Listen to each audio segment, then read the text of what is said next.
күндөн эми рахмат дегендей баарыбызга рахмат да.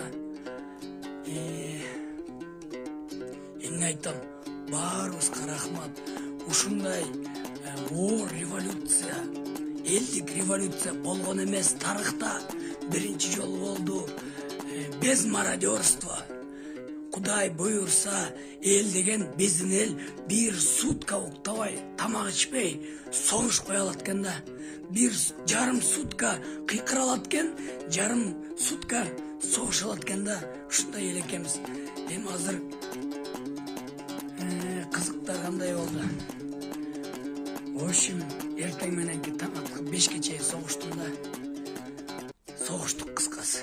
Өзүм согушуп жүрдүм, анткени өзүң период дебесең, өзүң ошо согушпасаң болбойт экен.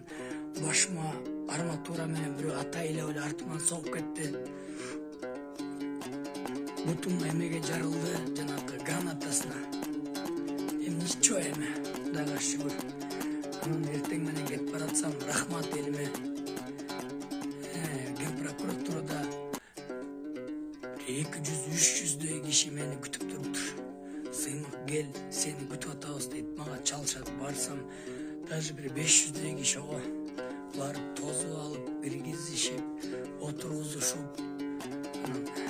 Бүгүн кечке Кудай элекпен 2 суткадан бери мен ушул 1 сутка ойлонгом, 1 сутка ушу жазалды да. 2 суткадан бери Кудай элекпен азыр эми үйгө келдим.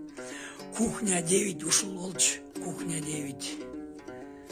Кухня 9 чыгар дей берет элеңер го, ушул болчу. Даяр эмес эле да эл. Баарыңарды ушул элдик, накта элдик. Мен көп китеп окуганда Троцкий кантип революция кылганын, Гитлер кантип революция кылганын, ушул баарын окуганда көп нерселеринчи.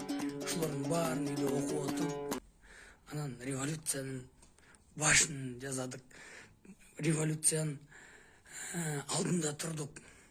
Элиме рахмат, кыйын эле экенсиңер. Кудайым буйурса эми укмуш эл болобуз. Кудайым буйурса, только ишенич, жардам бергиле бизге. Рахмат.